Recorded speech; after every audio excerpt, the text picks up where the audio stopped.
দেখো আজকে সকালে তোমাদের জন্য আমি একটা সাউথ ইন্ডিয়ান রেসিপি নিয়ে চলে এসেছি। এটা জলখাবারে খুব সুন্দর, খুব হালকা। এটা দই দিয়ে বানানো হয় এই বড়াটা। এবার দেখো প্রথমে আমি কি করছি, প্রথমে আমি একটু হালকা কুসুম কুসুম জল গরম করব। খুব সহজে হয়ে যায় টিফিনে বা ইয়েতে, বাচ্চারা খুব সুন্দরভাবে খাবেও। এটা তো মোটামুটি 1 কাপ মতো দই দিয়ে দেবে। দইটাকে প্রথমে ফেটিয়ে নেবে। আমি আমুলের দই নিয়েছি, তোমরা লোকাল দইও নিতে পারো, আমুলেরও নিতে পারো বা অন্য কোনো কোম্পানিরও নিতে পারো, অসুবিধা নেই। এবার কাঁচা সুজি দিয়ে দিচ্ছি এতে।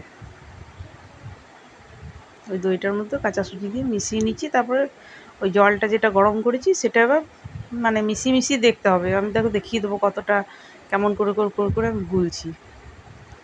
এই যে দেখো জলটাকে নিয়ে এসেছি, কিন্তু আগেই বলে দিয়েছি জলটা একটু হালকা মানে কুসুম কুসুম গরম রাখবে। আর এইটা যে পাতলা পাতলা দেখছো, আস্তে আস্তে কিন্তু এটা অতটা পাতলা থাকে না, কারণ বুঝতেই পারছো সুজি তো একটু ফুলে ওঠে, আর দই দেওয়া আছে একটু বেশি ফাঁপবে। এবার খাবার সোডা দিয়ে দিচ্ছি। তোমরা দেখে নেবে এরকম টাইপের যখন হবে, যদি ধরো তোমাদের পাতলা মনে হয় তাহলে একটা সুজি দিতে পারো, অসুবিধা নেই কিন্তু। হ্যাঁ, ওটা দেখে নেবে কিন্তু যে এরকম টাইপের হয়েছে কি হয়নি। আমি আবার ফেটিয়ে নিচ্ছি ভালো করে। এবার নুন দিয়ে দিলাম, আর চিনিটা দেবে খুব মিষ্টি না, কিন্তু মাঝারি মিষ্টি। হ্যাঁ,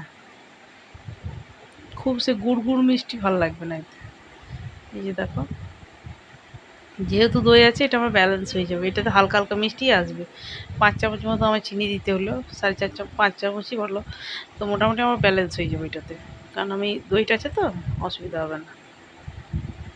এই যে দেখো, ঢাকা দিয়ে রেখে দিয়েছিলাম কিছুক্ষণ, দেখো আর একটু ফেটিয়ে নিচ্ছি একবার, হালকা হয়ে গিয়েছে এখন জিনিসটা। এই যে দেখিয়ে দিচ্ছি দেখো। এবার গ্যাস ধরিয়ে দিলাম।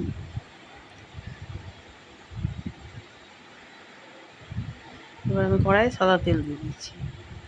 আগেই বলে দিচ্ছি, চিনি যদি বেশি দাও তাহলে তলে ভালো করে গরম করবে, নাহলে তলে একটুকু কিন্তু ধরে যাওয়ার মানে চান্স থাকবে। তো প্রথমে এটা ছেড়ে গেলে তারপর থেকে আর কিন্তু ধরবে না। আর চিনিটা যদি কম দাও তাহলে ধরবেই না। এবার কড়াইয়ে দিলাম তোমার ওই শুকনো লঙ্কার বীজ আর কারি পাতা আর গোটা সরষে, ফোড়ন দিয়ে দিলাম। এবার দেখো এইরকম এক হাতা করে করে নিয়ে নিয়ে একটু মানে ঢাকা দিয়ে দেবে। দেখো 2 মিনিটে হয়ে যাবে। এই যে দেখো ফুলে উঠেছে। এই যে দেখো আমার, এবার দেখো ছেড়ে যাবে। এই যে প্রথমেরটা এটা হবে, তারপর কিন্তু আর হবে না। এই যে দেখো, খুব তেলও লাগবে না, মানে খুব যে তেল টানবে তা নয়।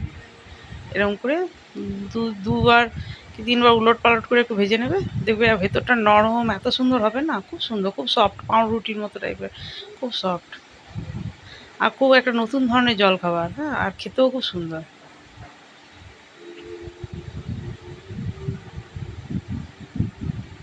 এই যে দেখো আমার হয়ে গেছে এটা, একটা দেখিয়ে দিলাম।